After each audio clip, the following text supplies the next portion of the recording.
que tous ceux qui sont entrés en ces lieux, s'attendant à une parole de toi, je prie, Seigneur, que tu donnes cette parole afin que quelqu'un reçoive ce qu'il est en train de chercher. Seigneur, nous voulons que tu disposes nos pensées et que tu nous aides à accéder à ton niveau de connaissance que tu as prévu pour nous ce soir. Je déclare ce soir Ephata, Seigneur, pour tout ce que nous cherchons dans le nom de Jésus. Père, que le ciel s'ouvre, que le ciel soit ouvert, dans le nom de Jésus. Amen. Est-ce qu'on peut acclamer pour le Seigneur? Yeah. Yeah. Amen, amen. Le Dieu dont nous parlons ce matin, c'est celui qui se donne le luxe d'être le même hier, aujourd'hui et éternellement. Notre Dieu fait ce qu'il veut parce qu'il a les moyens de faire ce qu'il veut. Alors j'aimerais que tu l'applaudisses, que tu l'acclames à cette stature-là. Yes. Yes. Yes. Est-ce que tu peux bien faire les choses? Est-ce que tu peux très bien acclamer le Seigneur? J'aimerais que tu n'assistes pas à un spectacle. J'aimerais que tu n'assistes pas à un spectacle des jeunes. Je ne suis pas là pour faire joujou devant. Je suis là pour le Seigneur. Et j'aimerais cela pour toi aussi. Tu es là pour le Seigneur. Ils étaient en train de marcher. Ils étaient en train de marcher. Il y eut un jour où on leur demanda de pouvoir pousser des cris de joie. Sans savoir ce qui adviendrait, ils ont poussé des cris de joie. Et c'est des murailles qui tombaient. Et c'est des murailles qui tombaient. Ils ne savaient pas à quoi s'attendre. On leur a simplement demandé de pouvoir pousser des cris de joie. Et des problèmes sont tombés. Le Dieu de Jéricho est tombé. Alléluia. Je prie ce matin que par tes acclamations, que les problèmes que tu trimballais te laissent. Dans le nom de Jésus. Si quelqu'un a compris cela, qu'il acclame le Seigneur. Oh, le culte n'a pas démarré et nous allons déjà réussir. Le problème avec mon Dieu, c'est qu'il n'a pas besoin que la fin justifie les moyens. Il est le Dieu du commencement. Le culte avait commencé et des problèmes étaient en train d'être résolus. Les situations étaient en train d'être aplanies. Je vois des montagnes qui ne résistent plus à Zorobabel et à quiconque. Le Seigneur dit, ce n'est ni par ta force, ce n'est ni par ton pouvoir, mais c'est par mon esprit. Yes. Yes. Seigneur, ce soir, nous sommes venus faire tomber les doutes. Ce jour, nous sommes plutôt venus faire tomber tout ce qui tracasse nos cœurs. Et nous le croyons, Seigneur. Et nous le confessons dans le nom de Jésus. En le nom de Jésus. Donne à celui qui a cherché. Donne à celui qui cherche encore. En le puissant nom de Jésus. Amen. Nous pouvons reprendre nos places. Est-ce que quelqu'un a la joie d'être là ce matin? Est-ce que quelqu'un est vraiment dans la joie d'être là ce matin? Le Seigneur te bénisse pour ta disponibilité, pour ton cœur, ta promptitude à pouvoir répondre à l'invitation du Seigneur. J'aimerais, avant que nous lisions le texte de base de ce matin, j'avais vraiment promis cela au Seigneur. Le jour où j'aurai l'occasion, je témoignerai par rapport à une situation. Alors, avant que l'on lise, j'aimerais quand même passer ce témoignage pour quelqu'un qui est dans une situation similaire ou peut-être du même ordre, qu'une personne ce matin soit reconfortée. Amen. Alors, il y a ma mère dans la salle, oh Seigneur. Okay. Voilà. Alors, je vais te demander de ne pas te fâcher à la fin. Tu n'étais pas au courant. Alors, on est le 4 avril, je disais, on commence le confinement et le Seigneur va permettre que nous puissions être testés positifs à la Covid-19. Alors le 4, je commence la quarantaine. on va en quarantaine. Des fois, je peux prendre ton mari, hein, lui, il le savait. Alors, il fallait gérer les nouvelles, il fallait pas trop bouger maman, il fallait informer papa.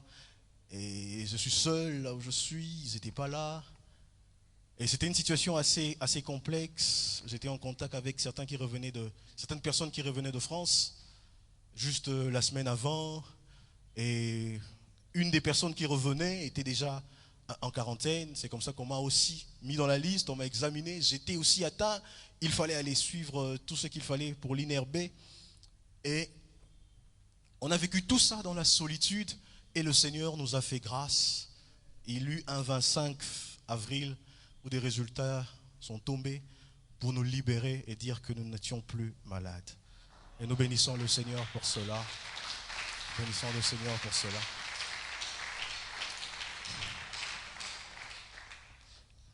Alors, pendant ce confinement, le Seigneur m'apprendra quelque chose. Et ce matin, j'aimerais parler à quelqu'un des 10 mots les plus puissants que j'ai trouvés dans ma Bible. 10 mots les plus puissants. En tout cas, c'est comme ça que moi je les traite. Les plus puissants que j'ai trouvés dans ma Bible. Alors nous allons lire 1 Jean 4, le verset 17, si maintenant on peut se tenir debout. 1 Jean 4, le verset 17. C'est notre texte de base.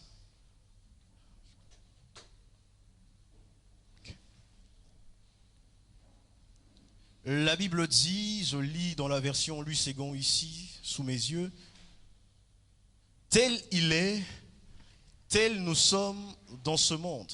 C'est en cela que l'amour est parfait en nous, afin que nous ayons de l'assurance au jour du jugement. » Amen. Je vous présente quelques versions que j'aime particulièrement, la version Ségon 21 qui est une version suite à Louis Ségon. La Bible dit, c'est en cela que l'amour est parfait en nous, de sorte que nous aurons de l'assurance le jour du jugement, parce que nous sommes dans ce monde tel que lui, il est. La version André Chouraki, un peu plus proche de l'hébreu, qui dit, en ceci, l'amour est parfait avec nous, pour que nous ayons confiance le jour du jugement. C'est que celui-là, nous le sommes aussi en cet univers. Amen. Nous pouvons reprendre place. Alors, je disais, ce matin, j'aimerais partager avec quelqu'un, au-delà du témoignage, la leçon de mon témoignage, la leçon de ma petite histoire. Et cette leçon est pour quelqu'un ce matin. Alors, je disais, j'ai découvert dans ma Bible 10 mots d'une puissance extrême qui m'ont secouru lorsque j'étais seul, lorsque j'étais en détresse. Et j'aimerais te dire que je crois en ce Dieu qui peut te sortir de cette détresse dans laquelle tu te trouves. Alors, tel il est, tel nous sommes. Le texte de base. J'aimerais aussi que quelqu'un jette un regard un peu plus profond dans ce texte. Un regard assez particulier. Il est difficilement traduit, ce texte, il est difficilement traduit dans d'autres langues. Lorsque vous prenez ses racines en grec, lorsque on le traduit, il est difficile. Pourquoi? Parce qu'il n'y a qu'en français où on peut se permettre un lapsus comme celui-là. Parler de quelqu'un qui n'est plus de ce monde et dire à ceux qui sont dans ce monde qu'ils sont comme lui qui n'est plus de ce monde. Est-ce que je peux avancer? Alors, ici on nous dit nous sommes dans ce monde tel que lui, il est. On parle de Christ. Christ n'est plus de ce monde. Logiquement, on dirait nous sommes dans ce monde tel que lui, il était. Tel que lui était dans ce monde. Il serait d'un absurde qu'on dise de Hervé Makaya qu'il doit être comme son grand-père pendant que mon grand-père n'est plus de ce monde. On me dit d'être comme lui. Lui, il est mort. On m'aurait dit d'être comme lui avait été. C'est ce qu'on m'aurait dit. Alors, cette traduction est restée comme ça parce que Jean voulait transmettre un message. Jean voulait passer une révélation.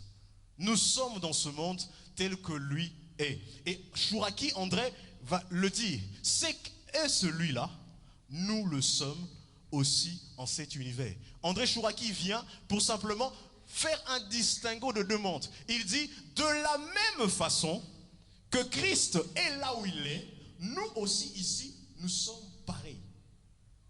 Amen. Amen. Ici, on ne parle plus d'un Christ qui était. J'aimerais quand même ouvrir cette parenthèse pour dire que si le texte disait que nous sommes comme lui était, ça garderait encore une force, ce texte-là.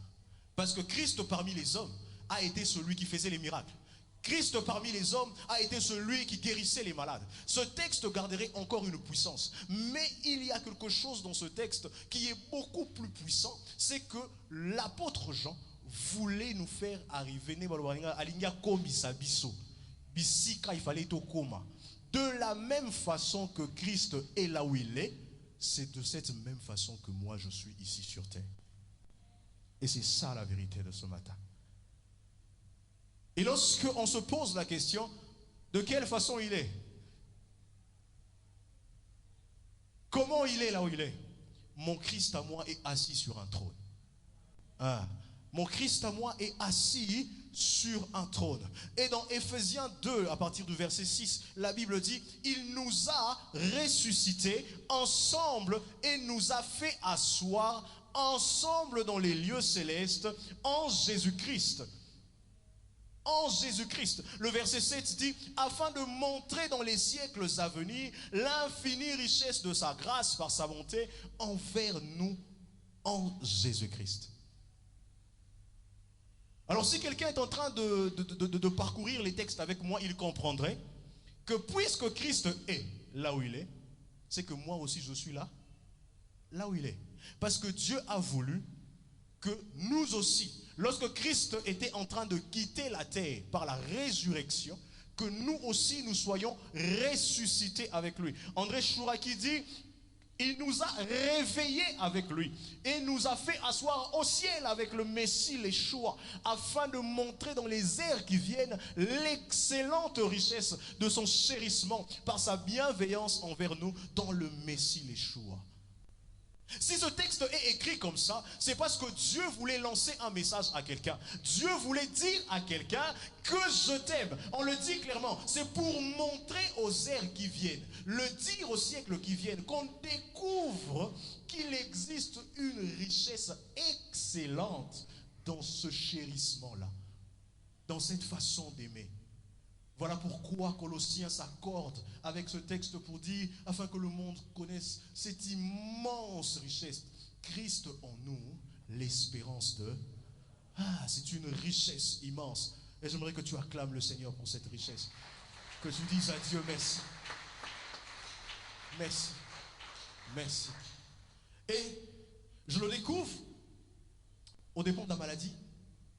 Je suis malade et je tombe sur un témoignage un jour d'une dame qui avait un cancer. Cette dame avait beaucoup d'argent. Elle avait un cancer, elle ne savait pas se soigner. Et elle disait qu'elle a confessé un jour que tel que tu es, moi aussi, je suis. Si toi au ciel tu n'as pas de cancer, moi aussi ici je n'ai pas de cancer. Et le jour après, elle a été guérie. Elle a été guérie. Et j'aimerais déjà d'emblée dire à quelqu'un qui est malade dans ces lieux, confesse que tel qu'il est, toi aussi. J'aime Choura qui dit, c'est qu'est celui-là. Nous le sommes aussi dans cet univers. Si là où il est au-dessus de tout, j'aimerais te dire que tu es aussi au-dessus de tout. Si mon Dieu au ciel où il est assis, il supplante les problèmes du monde, il les supplante au point où même le diable est soumis à lui, alors toi aussi tu es au-dessus du diable. Tu es au-dessus des situations. Je pensais que je parlais à quelqu'un ce matin. J'aimerais t'annoncer que tu es au-dessus de chaque situation que tu traverses. Simplement par le positionnement de l'amour de Christ, de l'amour de Dieu. Il t'a voulu positionner à un endroit qui ferait en sorte que tu aies le dessus sur chacune des situations que tu traverses. Et puis la position dans laquelle tu te trouves, tu es assis sur un trône. Et regardez ce qui se passe sur ce trône-là. Je suis tombé sur le texte de Job et je regardais Job en train de souffrir. Le diable vient pour la première fois demander au Seigneur s'il pouvait s'en prendre à Job. On lui donne une certaine occasion. Il y va. Pour la deuxième fois, il vient encore demander qu'on aille jusqu'à la vie. On ne le dit pas à la vie, touche sa chair. Il y va encore. Mais ce que j'ai découvert en lisant, c'est qu'un jour, Eliou, le plus jeune, va dire une chose très grave. Il dira, si il eut pour toi, Job, un ange qui intercède. dans les cieux. Ce qui a manqué à Job, c'est ce que nous avons. Quelqu'un qui intercède là où il est. Élihu, sans comprendre ce qu'il disait, il dira, s'il y a un ange intercesseur au ciel, Dieu lui-même viendra dans Hébreu dire, auquel des anges ai-je dit, tu es mon fils. Et il dira à Christ, il dit au Fils, assieds-toi, jusqu'à ce que je fasse de tes ennemis ton marchepied. Si Christ est assis à ce jour, c'est parce que Dieu est en train de travailler. Chaque jour, Christ est assis, Dieu travaille pour ramener à ses pieds tous ses ennemis. Je dis ceci, les ennemis de Christ ont été vaincus à la croix. Mais chaque jour qui passe, Dieu ramène ces captifs-là qui ont été vaincus à la croix à la soumission de Christ. Il les ramène aux pieds de Christ. Et si moi aussi je suis assis avec lui et que j'ai été réveillé comme la Bible le dit et que j'ai été placé avec lui sur ce trône, c'est que chaque jour qui passe est symbole des victoires que Dieu est en train d'engranger en ma faveur et il finit par placer toutes ces victoires-là à mes pieds. Tel il est, tel nous sommes dans ce monde. Si Christ est assis sur un trône, et il est sur un trône très élevé, c'est parce que il attend que le Père travaille. Et le Père ramène les captifs. Vous allez être d'accord avec moi, le dernier qui reste, c'est la mort physique. Et la mort physique, lorsque le Seigneur ramènera la mort physique au pied de Christ, ce jour-là, moi et toi, nous allons revêtir un corps nouveau. Nous serons libres de la mort. Nous serons libres de ces choses du monde-là. Et nous allons partir. Il y aura cet enlèvement-là. Il y aura cet enlèvement-là. Tel il est, tel tu es. J'aimerais que tu le dises dans ton cœur. Tel il est, tel je suis. Je sens que tu n'as pas de conviction. Tel il est, tel je suis. C'est une vérité profonde et puissante que la Bible réserve. Et la suite dit, dans le texte de base, afin de démontrer. Voilà. C'est en cela que l'amour est parfait en nous. De sorte que nous aurons de l'assurance le jour du jugement. Le jour du jugement. Oh, ce jour est tellement dangereux pour nous. Lorsque je lis ce texte pour les premières fois, lorsque je me suis mis à lire ces textes pour les premières fois, j'étais figé. Je ne pensais qu'au jugement dernier. Je ne pensais qu'à la fin. Je disais, oui, on doit de l'assurance, oui. Je ne pensais qu'au jugement dernier. Les Grecs n'avaient pas la même interprétation du jugement que l'on se donne en français aujourd'hui. Lorsque les Grecs écrivaient et qu'on plaçait le mot jugement, jugement renvoyait à un terme bema. Bema qui est un trône. Je ne sais pas, lorsque vous regardez les films grecs, il y a des gens qui ont regardé des films grecs, des films antiques. Quelqu'un qui a déjà regardé Dan Hur, des films antiques. Vous vous rendrez compte qu'il existe quelque part où lorsque le coureur a fini sa course, c'est là qu'on lui remet la couronne. L'empereur ou le roi se met quelque part, il est sur un fauteuil et il est en train de récompenser. C'est le Béma. Et le jour de la récompense, nous aurons de l'assurance parce que nous avons été élus. Nous avons été choisis. J'aimerais dire à quelqu'un qui craint encore, puisque tu as cru, alors le Seigneur aussi te récompensera. Le Seigneur aussi te récompensera. J'aimerais te le rassurer, même si tu ne veux pas croire avec moi, le Seigneur te le récompensera. Alors, comme c'est une couronne, réfléchissons ensemble en très bon intellectuel. Job est dans une situation pareille. Et Job, pour lui, il a un problème, il n'a personne pour intercéder pour lui. Il subit ce qu'il doit subir. Et finalement, le Seigneur le récompense à la fin pour sa témérité et pour sa foi. Mais nous avons la grâce d'avoir quelqu'un qui est exempt des problèmes du monde. Je ne sais pas si tu avais compris pourquoi il était important que Christ ressuscite. pour qu'il revêtisse un corps autre, pour qu'il devienne exempt des problèmes du monde. Si notre corps va dans le péché si facilement, dans les problèmes, subit les attaques, le corps que Christ a, le jour où il ressuscite, est un corps exempt de ces situations. Et c'est dans ce corps-là que Dieu se décide de nous placer.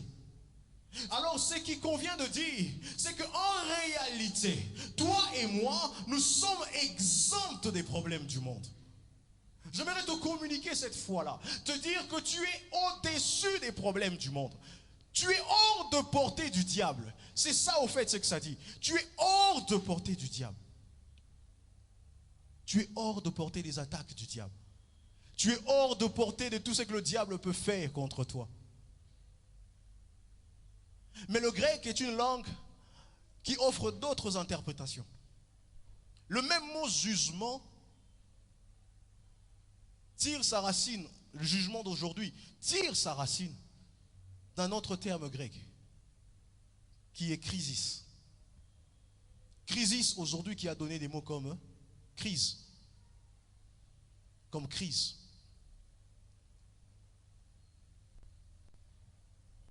Alors, si nous revenons dans ce texte, on peut se dire ceci, c'est en cela que l'amour est parfait en nous, de sorte que nous aurons de l'assurance au jour de la crise. Que nous aurons de l'assurance au jour des problèmes. Que nous aurons de l'assurance au jour où nous serons mis à l'épreuve. Il n'y a pas que seulement le jour où tu seras récompensé. Il y a une brèche qui s'est ouverte pour qu'il y ait aussi des jours pendant lesquels tu seras mis à l'épreuve. La maladie peut devenir un problème. Le manque d'argent peut devenir un problème. Les projets qui échouent peuvent devenir des jours de jugement. Mais le Seigneur veut que tu connaisses l'amour qu'il a pour toi. Cet amour qu'il a pour toi a pour objectif de démontrer aux hommes.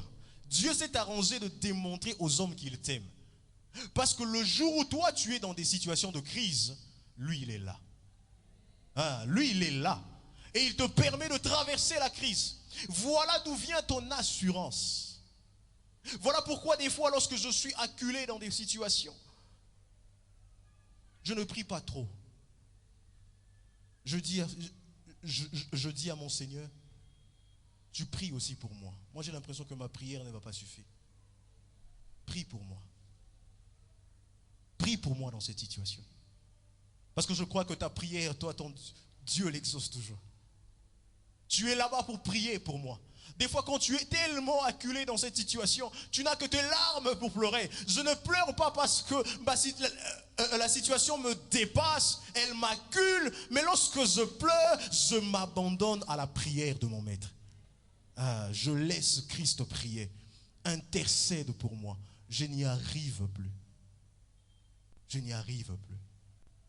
Et s'il n'était le sacrifice qui l'a conduit à être là où il est, je n'aurais pas cette prière. Voilà pourquoi au jour de la crise, lorsque je surpasse la crise, lorsque je dépasse la situation, je sais facilement me rendre compte que Dieu m'aime.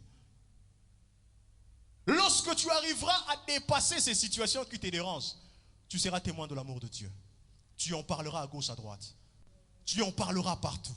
Parce que c'est cet amour-là qui a fait en sorte que tu sois fort pendant le temps de la crise, bien-aimé. Voilà pourquoi Chouraki dit dans Éphésiens 2, il dit afin que le monde connaisse que Dieu nous a aimés, nous, tels que nous sommes. Bien que le diable viendra contester cela. Écoutez bien aimé, le diable, j'ai quand même vu dans la Bible quelques apparitions du diable devant le Seigneur. Je crois que j'ai déjà vu 2. Quelqu'un m'avait dit qu'il y en a 3. Il apparaît pour une fois devant Job, pour l'histoire de Job. Il apparaîtra encore pour l'histoire de Zacharie. Et le diable est un archange. On est d'accord? Il était un archange. Et lorsque vous regardez le tabernacle, pour ceux qui sont assez attentifs aux images du tabernacle, même dans certaines Bibles, vous vous rendrez compte qu'il y a en présence 2 archanges au-dessus du coffre. Au-dessus du coffre.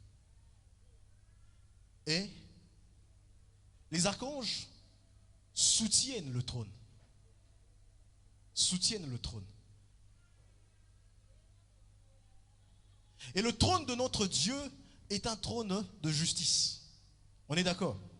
Un trône de justice. C'est un trône d'équité. Christ lui-même, lorsqu'il entre dans ce monde, on dit de lui qu'il a choisi la justice. Qu'il a choisi la justice.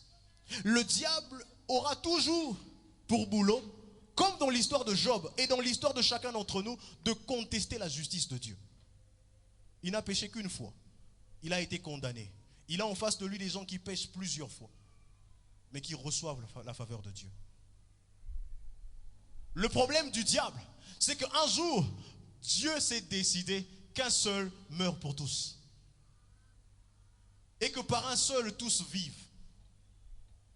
Et le diable passera son temps à contester cela. Il passera son temps à le contester. Bien-aimé, il arrivera que le diable s'acharne sur toi. Mais on n'est plus dans la dimension de Job. Nous, on a un intercesseur. Nous, on a quelqu'un. On a quelqu'un qui intercède pour nous et qui regarde dans nos situations et qui regarde combien nous avons besoin d'aide. J'aimerais te rassurer que tu n'es pas seul dans ta situation. C'est une erreur de croire que tu es seul. C'est que tu traverses cela avec quelqu'un.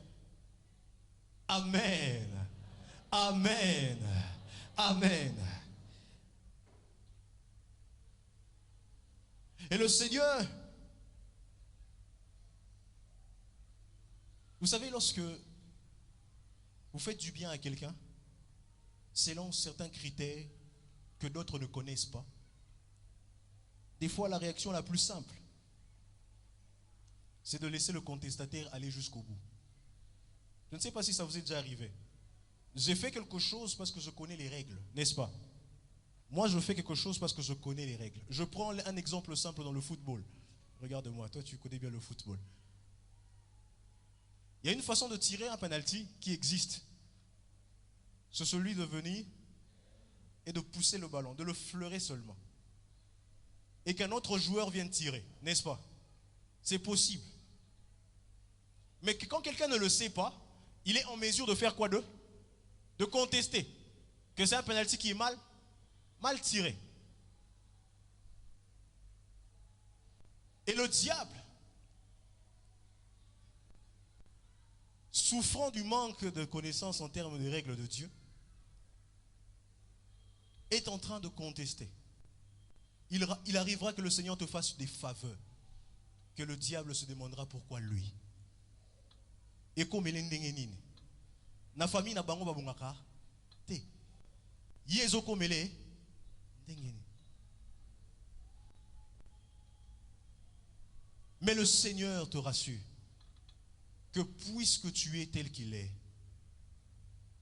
il sera avec toi. Et rien ne pourra changer ce qu'il a déjà décidé pour toi. Amen. Rien ne changera cela. Rien ne changera cela. Les disciples vont vivre cela dans une histoire que nous aimons beaucoup.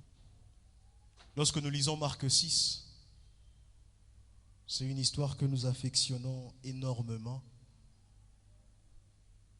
Il y a eu un jour où le Seigneur a nourri des foules. Plus de 5000 personnes. Et il se décide, comme sur un coup de tête, je ne sais pas si c'était au programme, il dit aux disciples, descendez et traversez le lac. Je vous rejoindrai. Pendant que juste après moi, je vais chasser la foule, je vais les renvoyer. Il préfère rester seul pour le faire. Les disciples obéissent et ils prennent la barque. Le Seigneur reste, il renvoie la foule, mais au lieu de suivre directement, il se décide d'aller prier. Il se décide d'aller sur une montagne. Et sur cette montagne, il est allé prier, il a pris du temps. Alors j'aimerais simplement voir avec vous quelque chose, c'est que lorsque vous êtes sur ce lac-là, j'ai vu quelques photos, Vous êtes du côté de ce lac-là, il y a plusieurs collines, il y a plusieurs montagnes. La plus haute, c'est là où il est parti, le mont Arbal. Il est monté, c'est une colline qui te permet de voir le lac. C'est une colline particulière qui te permet de voir ce qui se passe sur le lac. Mais pratiquement qu'en journée. Parce que la nuit, tu ne peux pas voir, à moins qu'il y ait des phares, que tu voies les bateaux passer. Et de là où il était, le Seigneur en train de prier se rend compte que les disciples ont un problème pour avancer. Matthieu 14 relate l'histoire avec beaucoup d'autres détails. Les disciples ont du mal à avancer. Et le Seigneur se rend compte de cela. Le Seigneur se décide alors de descendre et d'aller prêter main forte. Il était très tard, c'était la 4e veille de la nuit, qui correspond à l'heure entre 3 heures et 6 heures.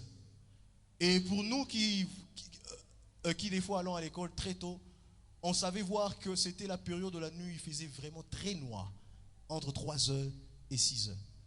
Il fait très noir. Dans un noir absolu, à cette époque, sans phare, sans lampe, le Seigneur a pu voir des disciples en détresse. Bien-aimé, j'aimerais te dire ceci. Peu importe la noirceur des problèmes qui t'environnent, le Dieu qui est assis sur son trône à cette place-là sur la montagne est capable de voir tes situations. Il est en mesure de savoir qu'est-ce qui te dérange. Et c'est que peut-être nous avons peut-être ignoré, et je le crois fermement, c'est que quand le Seigneur regardait, il n'utilisait pas ses yeux humains, il avait des yeux à lui. Et il voyait de façon surnaturelle que ces gens ont un problème. Ces gens ont un problème. Dans la situation que tu traverses, dans la maladie qu'on t'a diagnostiquée, dans la détresse que tu as dans l'éducation de tes enfants, il y a un Dieu sur cette montagne-là qui regarde et qui voit que tu as un problème. Qui voit que tu as un problème. Bien aimé, dans la Bible, il n'y a pas de hasard dans les récits. Et je me suis toujours posé pourquoi le Seigneur faisait certaines choses. Le Seigneur fait certaines choses pour laisser certaines leçons simplement. Pour laisser certaines leçons simplement. Je me suis posé la question, mais pourquoi il devait monter? Pourquoi les laisser partir? Le Seigneur m'apprend que là où il est, il prie. Mais il ne fait pas que prier. Lorsque tu as un problème, il voit. Lorsque tu as une situation qui te dérange, il se saisit de la situation et il se décide de descendre pour ta situation. Amen.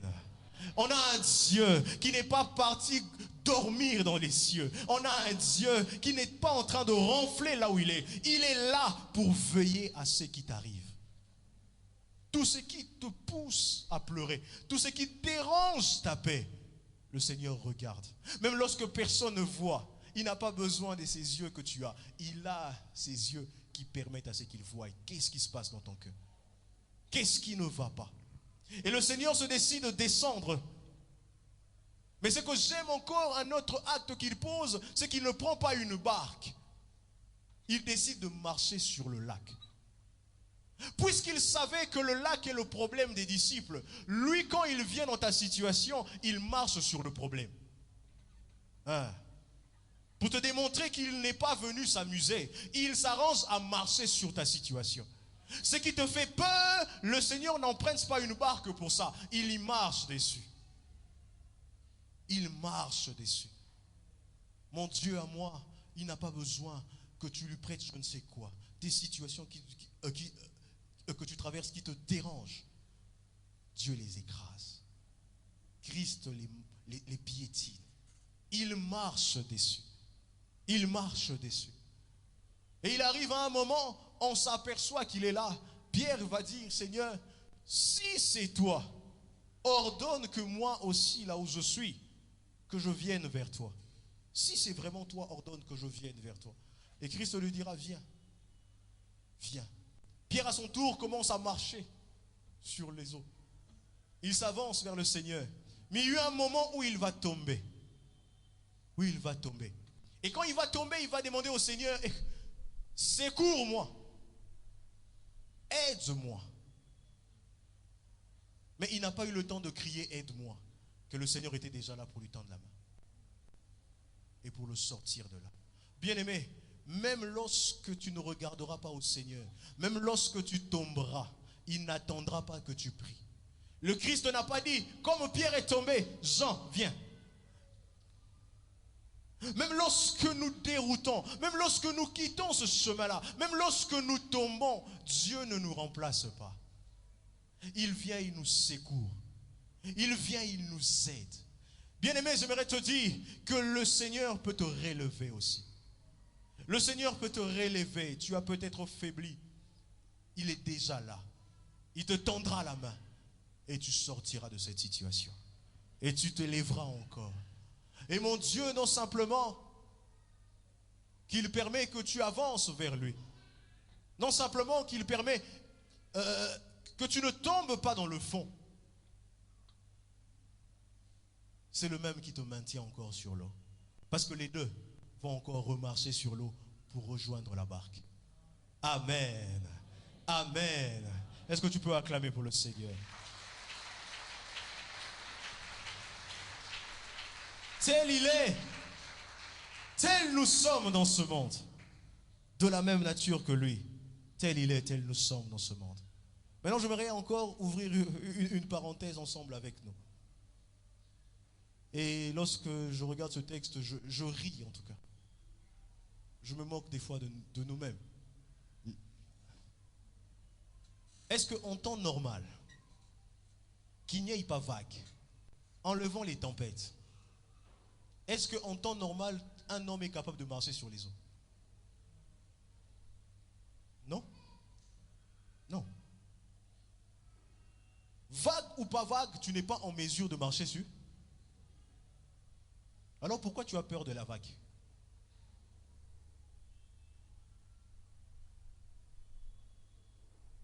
Pourquoi avoir peur de la vague? Il y a des fois nos peurs dessinent pour nous une réalité qui n'est pas. En tant que chrétien, lorsque Christ se décide de venir dans cette situation, pour lui le plus important c'est que tu vives le surnaturel. Et dans le surnaturel de Dieu, il te permet de marcher comme lui sur les eaux. Il a simplement besoin que tu laisses au Saint-Esprit de te conduire à lui. Que tu ne regardes pas aux situations. Parce que ce qu'il est en train de te faire faire, tu n'as pas les capacités de le faire sans lui.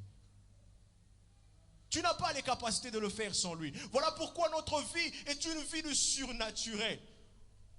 Une vie qui dépasse ce qui est ordinaire. Alors lorsque tu es en train de subir ce qui est encore naturel, les grés des vents qui sont encore terrestres, dis-toi simplement que ce qu'il faut pour que tu accèdes au surnaturel, c'est de regarder le Seigneur. Que tu regardes au Seigneur et tu vas accéder à ce qui est différent. Le Seigneur t'emmènera à un niveau supérieur. À un niveau supérieur. Et c'est ce qu'il cherche pour nous. Le Seigneur veut ce matin que quelqu'un arrête simplement de voir des situations, mais que quelqu'un marche sur ces situations. Que tu marches sur ces situations afin d'accomplir ce que tu es. Tu es celui qui vit le surnaturel. Depuis le jour où il y a eu un Dieu qui a accepté de mourir et de vivre en toi, tu vis le surnaturel. Amen. Amen. Il y a une chanson qui dit, le surnaturel, c'est le naturel de Dieu en nous. Oh.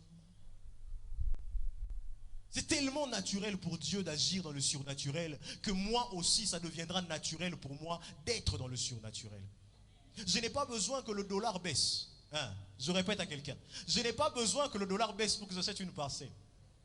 Je n'ai pas besoin que le dollar baisse pour que j'achète un véhicule. Moi, mon Dieu, il me donne. La Bible dit, Dieu lui-même dit, venez acheter gratuitement, sans argent. S'il a permis que les choses s'achètent gratuitement sans argent, Dieu est capable de déplacer des sphères pour que j'aie ce que je dois obtenir. Si pour Christ, il a dû aligner certaines prophéties. Si pour que Christ apparaisse pour l'homme, il a dû déplacer certaines personnes à certains endroits pour que j'aie ce pourquoi je prie. Dieu n'hésitera pas de faire la même chose. Je prie que le Dieu du ciel aligne pour toi ce qui doit être aligné, qu'il déplace pour toi ce qui doit être déplacé, afin que tu reçoives de Dieu. Que tu reçoives de Dieu. Que tu reçoives de Dieu ce que tu dois recevoir de lui. Que tu reçoives de Dieu ce que tu dois recevoir de lui. Le surnaturel est une dimension naturelle pour Dieu. Et tel il est, tel nous sommes. Il y a des gens qui ont déclaré dans ce monde qu'ils ne seront pas malades. Et ne le sont plus jamais. J'aimerais que tu entres dans cette dimension. Du tel il est, tel je suis. Nzamba Pesara Moussala sans diplôme, je le crois. Amen. J'ai vu les gens sortir le matin. Ils avaient $200. Des témoignages vivants. On leur a demandé ça à l'église. Il a donné l'argent qu'il avait. C'était le loyer. En route, on l'appelle pour une conférence. Il va dans la conférence, assister à un de ses amis. Et pendant la conférence, il pose certaines questions pour comprendre le sujet et pour apporter un certain éclairage. À la fin de l'activité, c'est lui qu'on nomme directeur. Des témoignages de ce monde. Il est temps, peuple de Dieu, que les situations que tu as longtemps acceptées, que tu dises, Seigneur, tel tu es, tel je suis. Si là où tu es, le Seigneur met sous tes pieds toutes ces situations que tu as vaincues. J'ai vaincu avec toi, alors je veux que tu mettes à mes pieds toutes ces situations. C'est mon droit. C'est mon droit. Ce monsieur est vivant. Il est d'un témoignage pour moi absolu. Il a été nommé chef du projet. Il pensait que c'était tout. Il va vers l'arrêt de bus. On le rappelle qu'il y a un véhicule. Pourquoi tu vas aller en transport? On lui remet la clé. Et on lui donne, pour commencer, $40,000. Il avait $200 de loyer. Il est rentré à la maison avec l'argent d'une parcelle.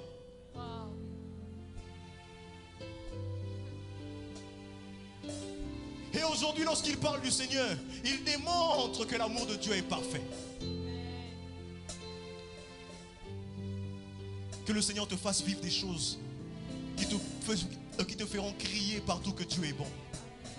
Des situations qui te feront parler de Dieu partout. Des situations qui ne te permettront plus d'avoir la bouche fermée quand il s'agit de Dieu.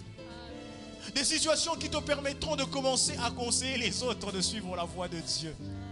Nazala Kiboye, Talande Nakomi. J'aimerais que tu pries pour ces situations. Là où tu es, tu vas prier pour ces situations. N'ayez pas peur de cette situation. La Bible nous a donné le pouvoir de ne pas nous inquiéter de quelque chose. Mais qu'en toutes circonstances et situations, que nous fassions connaître à Dieu nos problèmes à nous. Par la prière, par les supplications, avec des actions de grâce. Tel mon Jésus est, tel je suis. Si lui il est au-dessus de tout, je suis au-dessus de tout. Et même lorsque les situations viendront comme cette tempête, que je marche sur l'eau. La tempête ne va pas interagir avec le fait que je marche sur l'eau. La tempête n'a pas un rapport avec le fait que je gagne dans cette situation. Les problèmes de ce monde n'ont pas d'effet sur le fait que j'ai du succès. Les situations de ce monde, les cours d'échange, je ne sais quelle situation macroéconomique, n'a aucune incidence sur le fait que je dois prospérer. Tel il est, tel je suis, je prospère à cause de lui. dans ce monde, dans cet univers, moi j'avance, moi je prospère. Je fixe mes yeux vers le Seigneur et je regarde là où il est et je ne regarde pas aux situations. Mbongeto mbongete talingate et talikutumbate mbongeto mbongete. Pas changer président, pas changer dialogue, concertation, consensus. Je ne sais quelle affaire. Moi je prospère à